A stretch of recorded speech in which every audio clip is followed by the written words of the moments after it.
नमस्कार दोस्तों, स्वागत है आप सबका अपने चैनल पर। आज हम करने जा रहे हैं कक्षा 7वीं की राजस्थान अध्ययन शुरू। हमने कर लिया है कक्षा 6 की राजस्थान अध्ययन पूरी हो चुकी है हमारी कल। आज से हमारा कक्षा 7वीं की शुरू हो रही है। यहाँ पे भाग 2 इसलिए लिखा गया है क्योंकि जो कक्षा 6 की राजस्थान अध्ययन थी वो भाग 1 थी। तो हम शुरू करते हैं कक्षा 7वीं का राजस्थान अध्ययन। इसमें भी शायद 9 से 10 चैप्टर है। इसमें देखिए, इसमें भी 10 चैप्टर है जो हैं वन एवं वन्य जीव संरक्षण, खनिज और ऊर्जा संसाधन, कृषि एवं सिंचाई, राजस्थान में कृषि विपणन, राजस्थान में व्यापार, राजस्थान के प्रमुख शासक, आज़ादी का आंदोलन और राजस्थान, आज़ादी से पूर्व राजस्थान में सामाजिक शैक्षणिक सुधार, संविधान निर्माण में राजस्थान का योगदान और अंतिम जो चैप्टर है वो है परिशिष्ट महात्मा गांधी। तो आज हम शुरू करते हैं अपना पहला पाठ जिसका नाम है वन, वन्य जीव एवं संरक्षण। तो शुरू करते हैं। कक्षा में आज एक नए विद्यार्थी का आगमन हुआ। सभी विद्यार्थी उसके बारे में जानने के लिए उत्सुक थे। शिक्षक ने कक्षा में आकर नए विद्यार्थी से उसका नाम पूछा तथा सत्र के मध्य प्रवेश का कारण पूछा। विद्यार्थी ने बताया, अपना नाम बताया, अपने पिता विभाग में कार्यरत है, उनका हाल ही में भरतपुर स्थानांतरण हुआ, वे केवलादेव घना राष्ट्रीय पक्षी उद्यान में कार्यरत है। तो इस लाइन से हमें क्या पता लग रहा है कि केवलादेव घना पक्षी राष्ट्रीय उद्यान कहाँ पर है? भरतपुर में है। शिक्षक ने कक्षा में बताया कि इस पक्षी उद्यान में साइबेरियन क्रेन, सारस, फिर है आगे दिए में बगुला, बया, कोयल, बटेर अनेक पक्षी आते हैं। केवलादेव पक्षी घना राष्ट्रीय पक्षी उद्यान है, वो किसके लिए फेमस है? साइबेरियन क्रेन या फिर जो कहते हैं अपने सारस के लिए फेमस है। वन्य जीवों एवं पक्षियों के आवास हेतु वन महत्वपूर्ण होते हैं। पहला जो टॉपिक हम कर रहे हैं वो है वनों का महत्व। वन प्रकृति के द्वारा प्रदत्त अमूल्य उपहार है। पेड़ पौधे हमें शुद्ध हवा देने के साथ वे वर्षा में भी सहयोग करते हैं। पेड़ पौधे वन्य जीवों को आश्रय प्रदान करते हैं। वन प्राकृतिक सुंदरता के साथ ही जलवायु को सम बनाते हैं। वन आजीविका के साधन भी होते हैं। आजीविका साधन कैसे कि अपनों को मिल जाते हैं, इनसे लकड़ी मिल जाती है जिससे हम फर्नीचर या फिर कुछ और सामान बना लेते हैं। ये हमें कुछ खाने को चीज़ें भी देते हैं। तो बहुत तरीके से हमें जो वन है बहुत सहयोग करता है। फिर है वनों का आर्थिक महत्व, उनसे प्राप्त होने वाला उत्पादन से होता है। राजस्थान के वनों के इमारती लकड़ी, ईंधन की लकड़ी, तेंदुपत्ता, बांस, गोंद, खस, कई प्रकार की औषधियाँ प्राप्त होती है। इनसे किनसे? वनों की लकड़ी से। कौन कौन सी? ईंधन की लकड़ी, तेंदुपत्ता, बांस, गोंद, खस और औषधियाँ भी प्राप्त होती है। फिर है वनों के प्रकार। वनों को 3 प्रकार में बांटा गया है।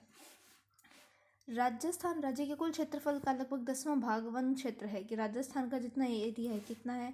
342 239 वर्ग किलोमीटर है ना। तो इसका जो 10वां भाग है वो क्या है? वन क्षेत्र है।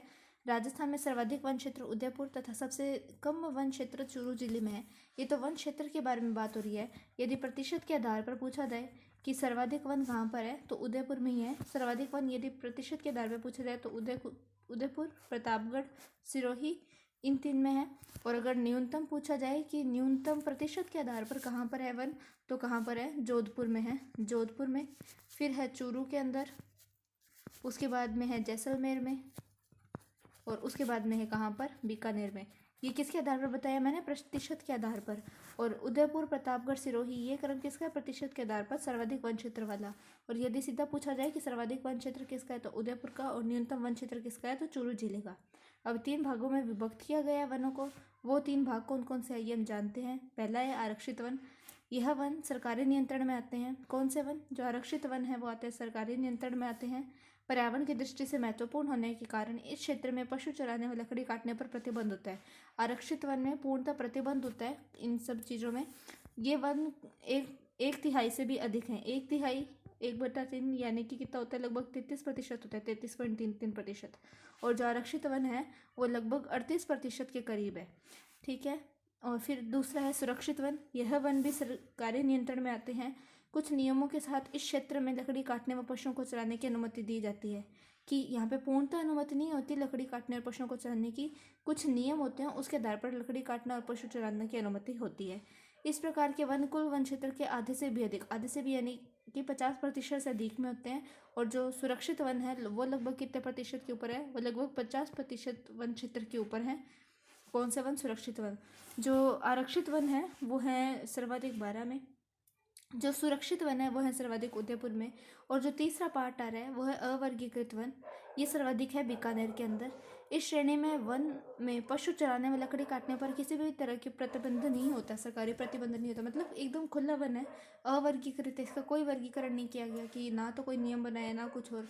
किसी को काटना है तो काटो, किसी को नहीं काटना है तो मत काटो, किसी को पशु चराने तो चरवाओ, और नहीं है पशु नहीं चराने तो मत चरवाओ, कुछ भी प्रतिबद्धता नहीं है इसमें। सर्वाधिक कहाँ पर है, ये बीकानेर में है। और ये लगभग कितना प्रतिशत है, ये 6 से 7% है राजस्थान के कुल वन क्षेत्र का। अगला है भौगोलिक दृष्टि से वनों का वर्गीकरण।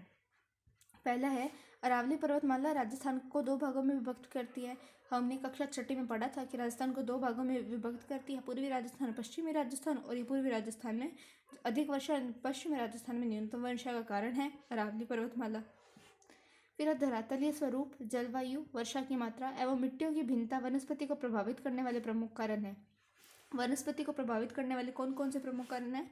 धरातलीय स्वरूप, जलवायु, वर्षा की मात्रा और मिट्टी, ये प्रभावित करते हैं वनस्पति को। फिर राजस्थान में भौगोलिक दृष्टि से 3 प्रकार के प्रमुख वन हैं। कौन कौन से हैं? पहला है उष्णकटिबंधीय कंटीले वन। कौन सा है? उष्णकटिबंधीय कंटीले वन। ये वन राजस्थान के शुष्क एवं अर्धशुष्क भागों में पाए जाते हैं, यानी कि लगभग पश्चिमी राजस्थान में पाए जाते हैं ये वन। इन्हें मरुद्भिद भी कहते हैं। ये बीकानेर, चूरू, जैसलमेर, बाड़मेर, नागौर, जोधपुर, सीकर, झुंझुनू, जालोर इन एरिया में मिलते हैं। लगभग पश्चिमी राजस्थान ही आ गया। बीकानेर, चूरू, जैसलमेर, बाड़मेर, नागौर, जोधपुर, सीकर, झुंझुनू, जालोर, ये सभी जिले आ गए। इन वनों में झाड़ियाँ एवं कंटीले वृक्ष पाए जाते हैं। मुख्य वृक्ष हैं कौन से? रोहिड़ा, खेजड़ी, धोंकड़ा, बेर, बबूल, कैर, नीम, ये सभी हैं। जो खेजड़ी है वो हमारा राज्य वृक्ष है। रोहिड़ा जो है वो हमारा राज्य पुष्प है। रोहिड़ा के बारे में हम जानते हैं कि इसका जो वैज्ञानिक नाम है, बोटेनिकल नेम है, वो क्या है? टेकोमिला उंडुलाटा। और इसे जो है 31/10/1983 को राज्य पुष्प बनाया गया। और जो खेजड़ी है उसे भी सेम ही दिन 31/10/1983 को राज्य वृक्ष बनाया गया। और इसका जो बोटेनिकल नेम है, वैज्ञानिक नाम है, वो है प्रोस्पेसिस सिंड्रेरिया। ठीक है। और इस मरुस्थलीय वनस्पति को मरुद्भिद भी कहते हैं, मैंने बताया। वापस नाम देखते हैं, इसका क्या नाम है? उष्णकटिबंधीय कंटीले वन। इसे क्या भी कह रहे हैं? मरुद्भिद भी कह रहे हैं। इसमें मुख्यतः कौन से पाए जा रहे हैं? रोहिड़ा, खेजड़ी, धोंकड़ा, बेर, बबूल, कैर, नीम। और किस एरिया में? पश्चिमी राजस्थान में, जैसे कि बीकानेर, चूरू, जैसलमेर, बाड़मेर, नागौर, जोधपुर, सीकर, झुंझुनू, जालोर। यहाँ पे हमें क्या दी गई है? राज्य वृक्ष जो है खेजड़ी, उसकी पिक्चर दी गई है। कब बना है राज्य वृक्ष? 31/10/1983 को बना है। आगे हमारा जो वन दिया हुआ है इसकी विशेषताएं दी हुई है अभी। तो यहाँ तापमान अधिक एवं वर्षा कम होती है। पश्चिमी राजस्थान है, तापमान अधिक होगा, वर्षा कम होगी। इस क्षेत्र में वृक्षों की पत्तियां छोटी होने से वाष्पीकरण कम मात्रा में होता है। हमने कक्षा 6 में भी पढ़ा था कि जब अपने पत्तियां छोटी छोटी होती है, वो कांटों का शेप ले लेती है, तो जो वाष्पीकरण की मात्रा है, जिसे इंग्लिश में ट्रांसपिरेशन कहते हैं, वो कम हो जाता है। पेड़ों की जड़ें गहरी होती है, जिनसे ये ज़मीन में काफ़ी नीचे से पानी प्राप्त कर सकते हैं। क्योंकि पश्चिमी राजस्थान में है तो यहाँ पे वर्षा कम होगी, जल की आवश्यकता फिर भी है, तो जड़ें गहरी होती है। खेजड़ी बहुउपयोगी वृक्ष है। खेजड़ी को राजस्थान में कल्पर वृक्ष भी कहा जाता है। पूछा जाए कि राजस्थान का कल्पर वृक्ष कौन सा है? खेजड़ी। ऑप्शन में खेजड़ी ना आके कई बार ऐसे दे सकते हैं कि इनका जो बोटेनिकल नेम है, वैज्ञानिक नाम है, वो दे दिया जाए, तो इसका बोटेनिकल नेम भी याद होना चाहिए, जो कि प्रोस्पेसिस सिंड्रेरिया। ये राज्य वृक्ष भी है। रोहिड़ा राजस्थान का राज्य पुष्प है, जिसका नाम है टेकोमिला उंडुलाटा। सेवण घास अत्यंत पौष्टिक घास है, जो जैसलमेर में पाई जाती है। सेवण घास जो है वो पाई जाती है जैसलमेर मुख्यतः। और अगर अपने कोई मरुद्यान के बारे में पूछे तो राष्ट्रीय मरुद्यान में पाया जाता है सेवण घास। फिर है अगला जो हमें दिया गया है, उष्णकटिबंधीय शुष्क पतझड़ वन। उष्णकटिबंधीय शुष्क पतझड़ वन।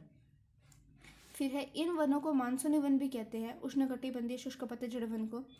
ऐसे वन मुख्यतः बांसवाड़ा, डूंगरपुर, उदयपुर, चित्तौड़गढ़, कोटा, बारां, झालावाड़, अलवर, अजमेर, अजमेर, जयपुर, सवाईमाधोपुर, कलौरी, बूंदी, टोंक, यहाँ पे मिल रहे हैं।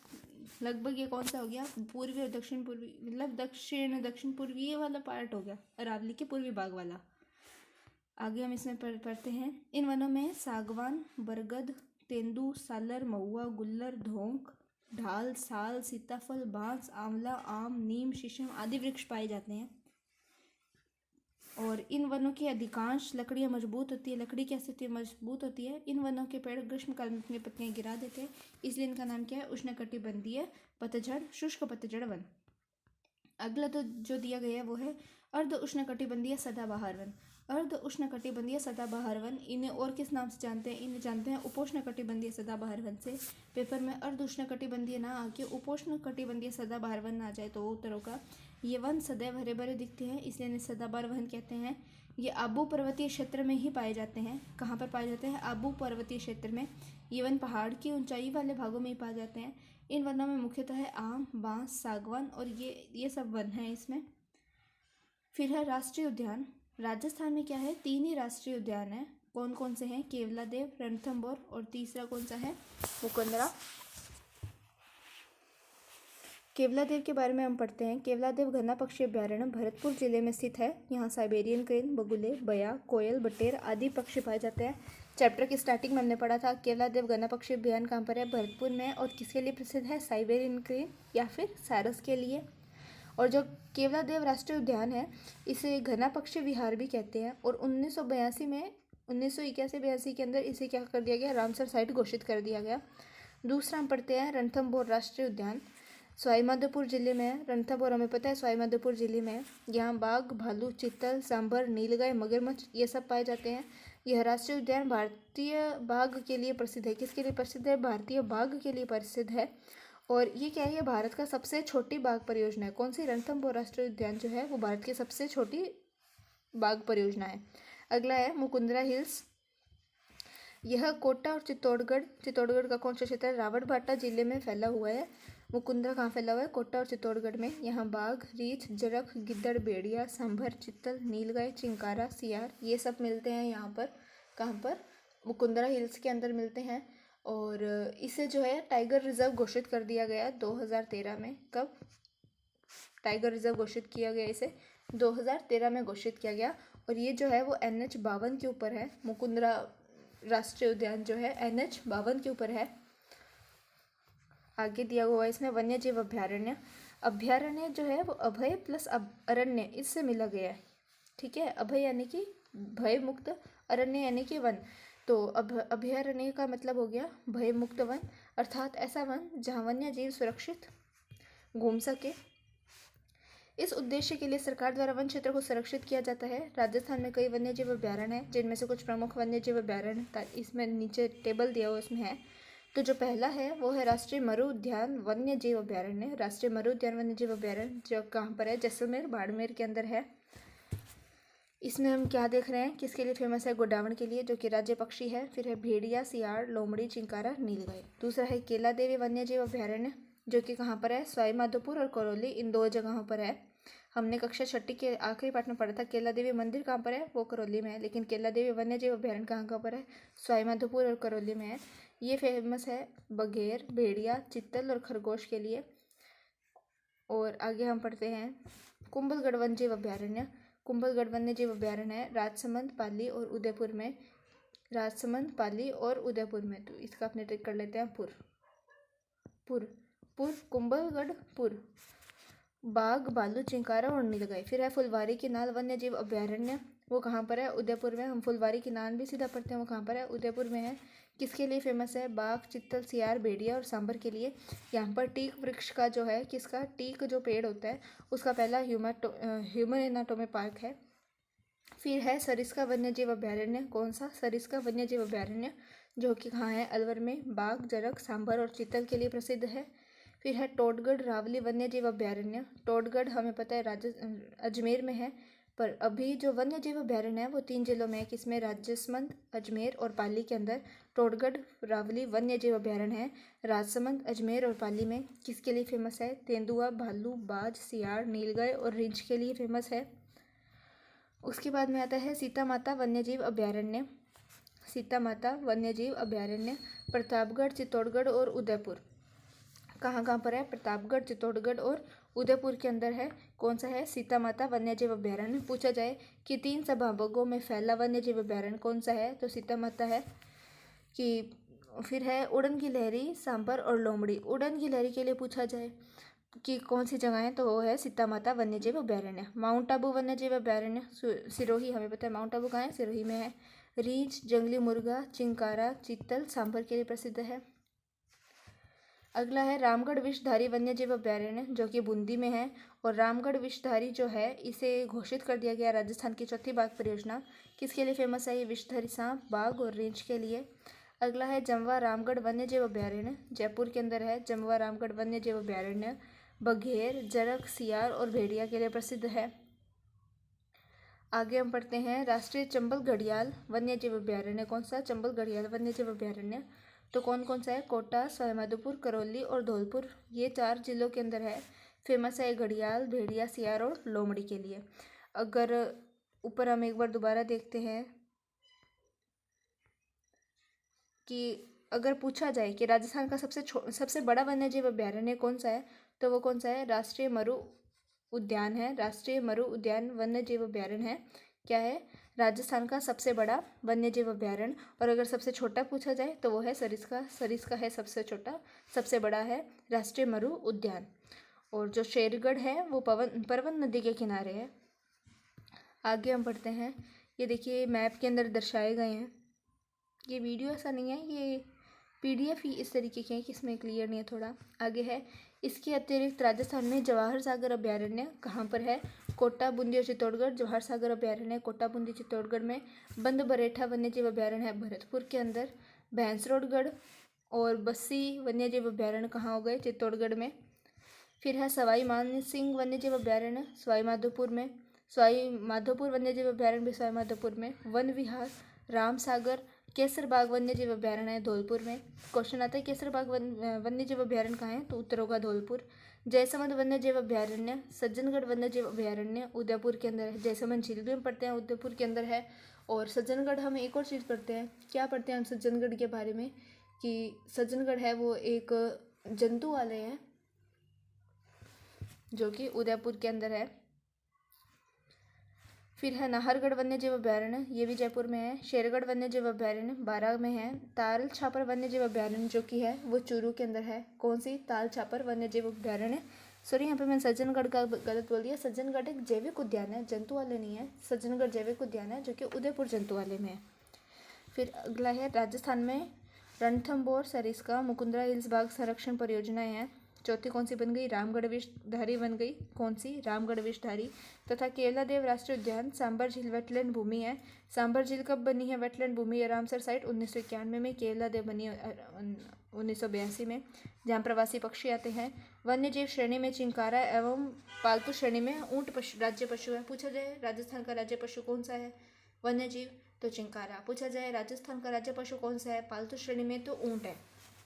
फिर आगे हम पढ़ते हैं कि राष्ट्रीय वन नीति 1952 और संशोधन कब उसका 1988 के अनुसार कुल भूभाग का 33% वन क्षेत्र होना चाहिए। कितना? 33%। किसके अकॉर्डिंग है? राष्ट्रीय वन नीति 1952 के तहत। राजस्थान राज्य की वन नीति 2010 में राज्य के संपूर्ण भूभाग के 20% पर कवरेज कक्षा साधित होने का लक्ष्य रखा गया था। कि 2010 में ये आई कब थी? 18 फरवरी। कब? 18 फरवरी 2010 में आई थी ये राजस्थान की वन नीति। पूछा जाता है, सीधा सीधा पूछा जाता है राजस्थान की नवीनतम वन नीति कौन सी है? तो 2010 की जो कि आई थी 18 फरवरी को।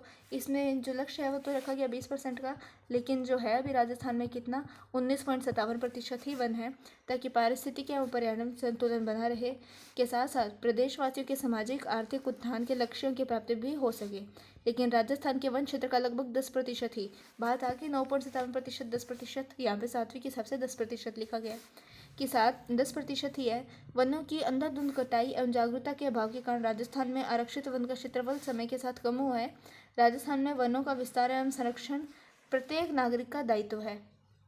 आगे हम देखते हैं वन संरक्षण के उद्देश्य के से राज्य सरकार एवं अनेक संस्थाओं द्वारा जनमानस में जागरूकता हेतु अभियान चलाए गए हैं। वनों से लकड़ी काटने पर पाबंदी लगाई गई है। वृक्षारोपण, चारागाह विकास एवं सामाजिक वानिकी कार्य किए जा रहे हैं। जोधपुर में केंद्रीय शुष्क क्षेत्र अनुसंधान संस्था यानी कि काजरी, central arid zone and research centre काजरी, ये कहाँ पर है? जोधपुर में। और इसकी स्थापना कब हुई है? 1959 में। 1959 के अंदर हुई है काजरी की स्थापना। शुष्क वन अनुसंधान केंद्र एरिड फॉरेस्ट रिसर्च सेंटर आफरी भी जो कहाँ है? जोधपुर के अंदर ही है।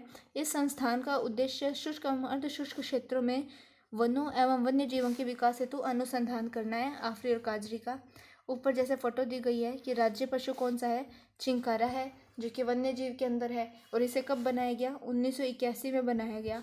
और जो ऊंट है वो राज्य पशु है पालतू श्रेणी में, और इसे कब बनाया गया?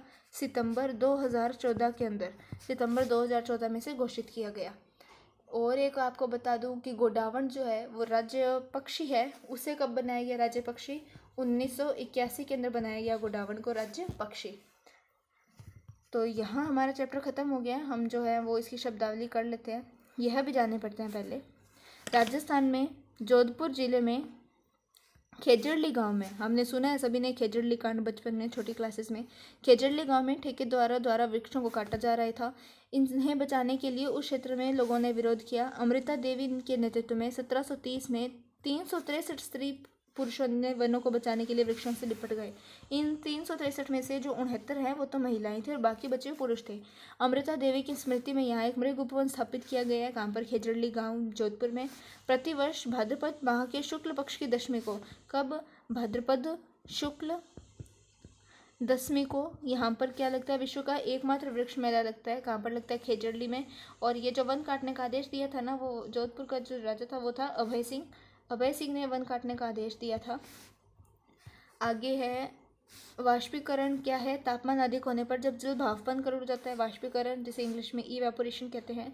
फिर है अभयारण्य। हमने पढ़ा था अभय मुक्त वन, यानी कि भय मुक्त वन, जहाँ पशु पक्षी विहार हेतु संरक्षित वन क्षेत्र है अभयारण्य। सदाबहार वन है, सदा हरा भरा रहने वाला वन, सदाबहार वन।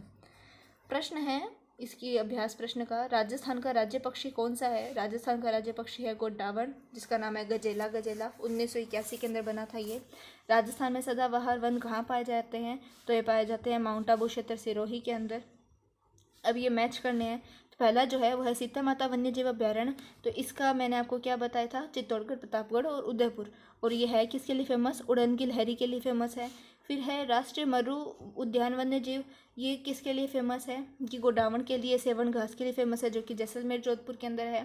फिर है रणथंभौर राष्ट्रीय उद्यान। रणथंभौर राष्ट्रीय उद्यान कहाँ पर है? सवाई माधोपुर में, बाघ के लिए फेमस है, भारतीय बाघ के लिए। केवलादेव राष्ट्रीय उद्यान है भरतपुर के अंदर, जो फेमस है साइबेरियन क्रेन के लिए। यहाँ आज का हमारा जो पार्ट पहला है वो पूरा हो गया है। इन प्रश्नों को आप करके देखें। कल जो हम करेंगे दूसरा पार्ट, जिसमें हम पढ़ेंगे खनिज एवं ऊर्जा संसाधन, खनिजों का वर्गीकरण, मुख्यतः कौन से खनिज हैं, उनका क्षेत्र कौन सा है, उनका उपयोग कौन सा है। पहला पार्ट पूरा होता है हमारे 7वीं कक्षा का। अपना सपोर्ट बनाए रखें ताकि हम इस सीरीज़ को पूरा करें। वीडियो अच्छी लगी, कुछ जानने को मिला, पढ़ाना अच्छा लगा तो लाइक करें, वीडियो को शेयर करें, चैनल पर नए हैं तो सब्सक्राइब करना ना भूलें। जय हिंद, जय भारत।